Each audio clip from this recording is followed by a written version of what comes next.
Boa noite, gente. Vamos continuar nossa apostila hoje.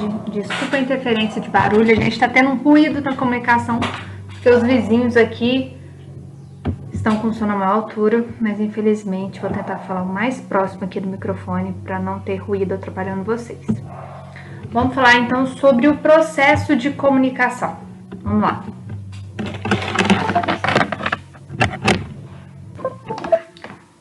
A comunicação vem sendo estudada ao longo da história da humanidade com grande interesse, pois, como se explicaria o fato de algumas pessoas sem grandes recursos terem o poder de mobilizar multidões, e ao mesmo tempo em que outras privilegiadas culturalmente não conseguem despertar nenhuma energia no seu ouvinte.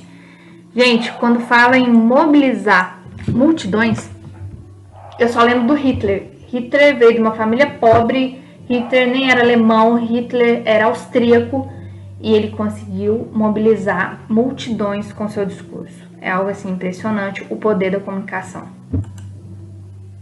A comunicação é uma arte e um talento do homem, aprimorada pelo próprio homem a partir do uso do código verbal.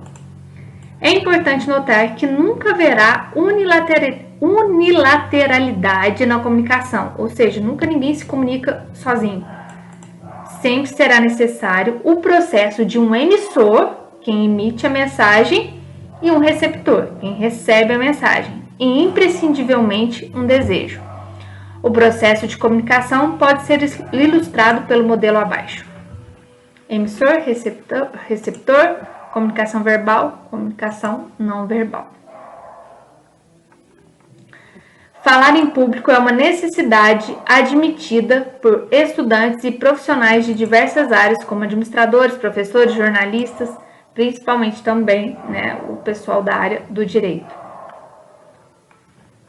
5.1 Interação com o público-alvo. Desde o momento em que Bakhtin, um linguista, defendeu a noção de interação verbal como uma propriedade constitutiva da língua, muitos questionamentos já foram feitos em torno dos processos interativos nos contextos de uso da linguagem. A interatividade é um pré-requisito da vida em sociedade.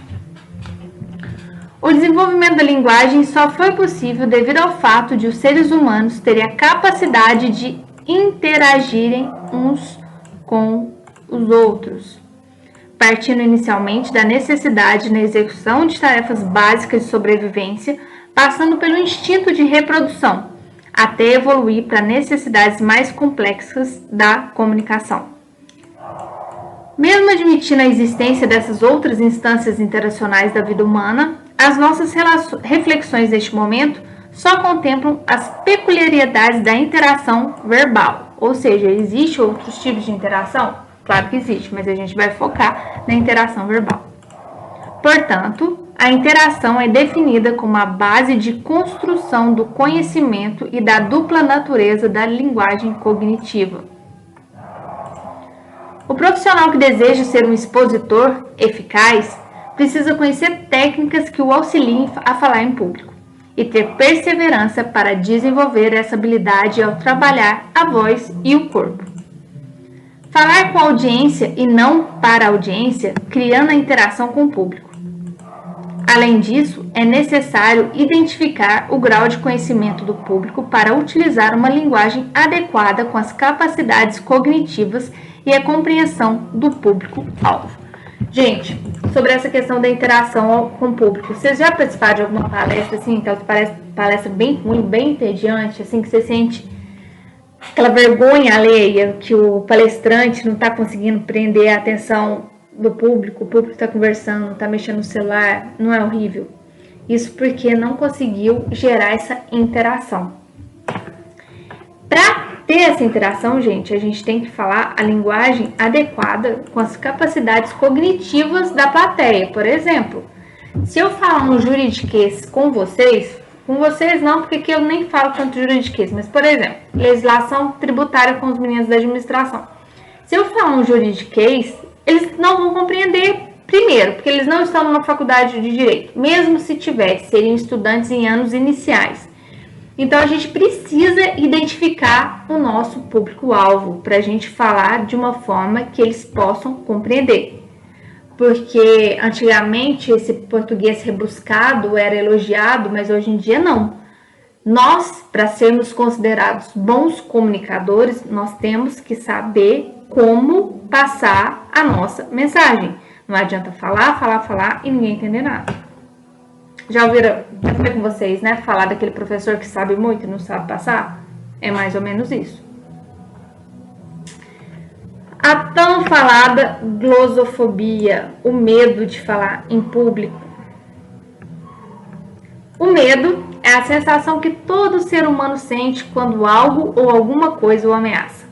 Cabe notar que um acontecimento desconhecido, ao seu ver, proporciona um estado físico e psicológico do nervosismo e pavor perante algo que possa te prejudicar. Seja o medo real ou fruto da imaginação. Quase sempre é fruto da imaginação, tá, gente? Veio muito aluno assim, sofrendo por antecipação, vai apresentar trabalho para mim, acha que eu vou dar 0 e quase nunca isso aconteceu. O correto seria dizer que o ser humano sente medo do desconhecido, visto que ele está prestes a vivenciar algo que nunca ocorreu com ele, ou então com outro indivíduo, e espera pelo resultado, seja ele bom ou ruim. A presença do medo é evidente e certeira. O medo costuma ocupar um papel muito importante na vida das pessoas. Pode ser definido como alteração psíquica que se manifesta no corpo na iminência de um perigo real ou imaginário. O medo, gente, vou colocar aqui também como ansiedade. É uma coisa boa, né? Quando você sente medo, você pensa, não, se eu pular dessa altura eu posso quebrar a perna. Mas a partir do momento que o medo passa de ser um alerta, né, do nosso corpo e passa a ser um bloqueio, principalmente nas comunicações, na comunicação com as pessoas, esse medo ele tem que ser trabalhado.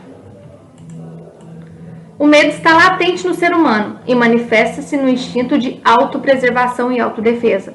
O medo tem a função moderadora de disciplinar as pessoas em seu ambiente social.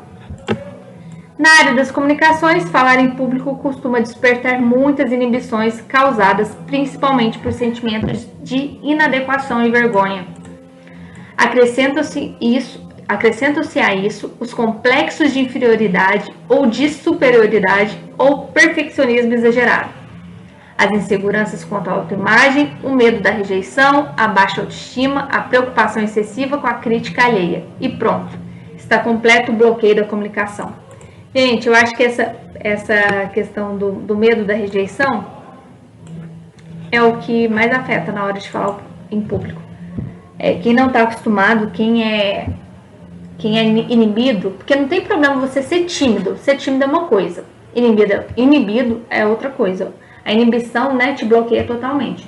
E a maioria das pessoas que sentem a maioria, né, não são todas, mas a grande maioria que sente inibição é pelo medo da rejeição. O que a sua plateia vai achar de você? O medo proporciona submissão que impede a autoexpressão, calando a voz do emissor.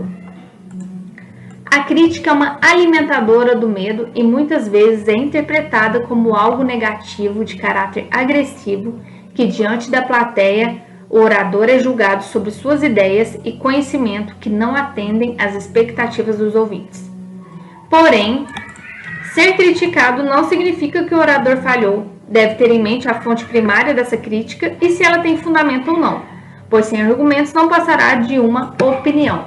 Gente, é clichê falar isso, mas é aquela frase, nem Jesus Cristo agradou todo mundo.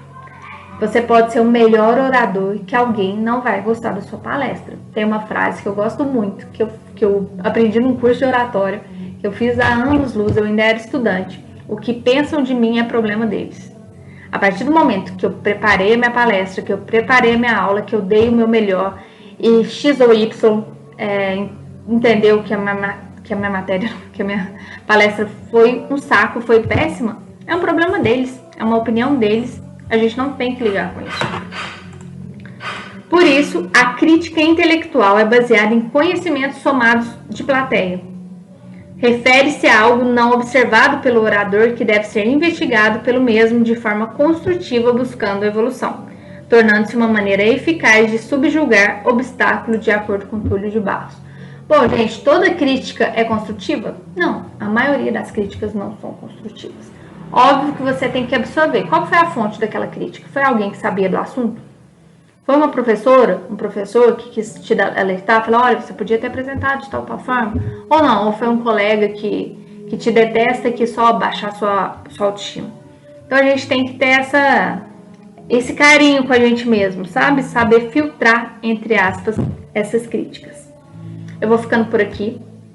Eu quero que vocês assistam um videozinho que eu vou enviar para vocês no WhatsApp. Façam um resumo formatado, Times New Roman ou Arial, letra 12, bonitinho. Coloque num arquivo do Word e me envie por e-mail na próxima aula sobre o que vocês acharam, o que vocês entenderam desse videozinho que eu vou enviar para vocês. Beleza? Obrigada, boa aula!